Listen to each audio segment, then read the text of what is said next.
గుంటూరు కృష్ణబాబు కాలనీలో దారుణం జరిగింది. ఇంటి బోరు విషయంలో మల్లెలమూర్తి అనే వ్యక్తి ఒక మహిళపై హిజ్రాలతో దాడి చేయించిన ఘటన స్థానికంగా తీవ్ర కలకలం రేపింది. ఈ ఘటనపై గుంటూరు పశ్చిమ ఎమ్మెల్యే గల్లా మాధవి ఆగ్రహం వ్యక్తం చేశారు. అలాగే మల్లెలమూర్తిని టీడీపీ నుంచి సస్పెండ్ చేస్తున్నట్టు ఎమ్మెల్యే మాధవి తెలిపారు. ఘటనపై హిజ్రాలతో పాటు మల్లెలమూర్తిపై కేసు నమోదు చేసి దర్యాప్తు చేస్తున్నట్టు పోలీసులు వెల్లడించారు. మహిళ పట్ల హిజ్రాల దాడి ఘటనను హోంమంత్రి అనిత సీరియస్ అయ్యారు. జిల్లా ఎస్పీతో మాట్లాడి వివరాలు తెలుసుకున్నారు. విచారణలో నిర్లక్ష్యం వహించిన పోలీసులపై చర్యలకు హోంమంత్రి ఆదేశించారు. పార్టీల ముసుగులో నేరాలకు పాల్పడే వారిపై కఠినంగా ఉండాలని ఆదేశించారు. బాధ్యులపై చర్యలు తీసుకోనున్నట్టు తెలిపారు జిల్లా ఎస్పీ. 21వ డివిజన్ కృష్ణబాబు కాలనీ నుండి ఉంటుపుల్లి పద్మ అనే ఆమె తన ఇంటి దగ్గర బోర్వెల్ విషయంలో గొడవ జరగగా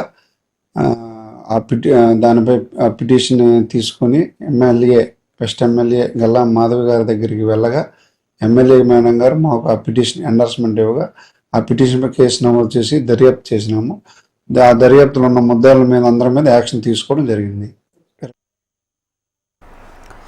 గుంటూరులో మహిళపై హిజ్రాలు దాడి చేసినట్టుగా తెలుస్తోంది. ఇదే అంశానికి సంబంధించి పూర్తి సమాచారం మా కరెస్పాండెంట్ నరసింహులు ఫోన్ లైన్ ద్వారా అందిస్తారు. నరసింహులు, గుంటూరులోనే ఒక మహిళపై హిజ్రాల చేత దాడి చేయించారు.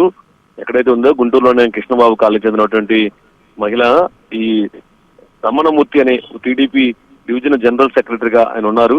ఆయనకి ఆ మహిళకి కొంత వివాదం చోటు చేసుకుంది. ఈ నేపథ్యంలోనే చేత ఆమెపై దాడి చేయించాడు. దాడి చేయించడంతో పాటు ఆమె శరీరం పైన వస్త్రాలు లేకుండా దాడి చేయించడం కానీ, ఆ వీడియోలు కానీ, సీసీ కెమెరా ఫుటేజ్ కానీ అవన్నీ కూడా ప్రస్తుతం సోషల్ మీడియాలో కానీ అంతేకాకుండా వైరల్ గా మారాయి. దీంతో ఎవరైతే ఉన్నారో టీడీపీ అధిష్టానం కానీ ఇటు పోలీసులు కానీ దీనిపైన స్పందించారు. అంతేకాకుండా కూడా హోంమంత్రి కూడా దీనిపైన రెస్పాండ్ అయ్యారు, సీరియస్ అయ్యారు, ఆగ్రహం వ్యక్తం చేశారు. అయితే తక్షణమే కేసు నమోదు చేసి వారిపైన చర్యలు తీసుకోవాలని చెప్పేసి కూడా ఆదేశించడం జరిగింది. సో ఇప్పటికే గుంటూరు నగరంపాలెం పోలీస్ స్టేషన్ లో కేసు నమోదైంది. ఎవరైతే ఉన్నారో ఆ రమణమూర్తి పైన కేసు నమోదు చేయడంతో పాటు అతన్ని అరెస్ట్ చేయనున్నారు. అయితే ప్రస్తుతం అయితే దీనిపైన ఇప్పటికే టీడీపీ అధిష్టానం కూడా ఆగ్రహం వ్యక్తం చేస్తుంది. ఆ రమణమూర్తిని కూడా టీడీపీ నుంచి కూడా సస్పెండ్ చేసింది తెలుస్తుంది. మరోవైపు స్థానిక ఎమ్మెల్యే గల్లా మాధవి కూడా రెస్పాండ్ అయ్యారు. అతన్ని పార్టీ నుంచి సస్పెండ్ చేసినట్టు కూడా తెలుస్తుంది.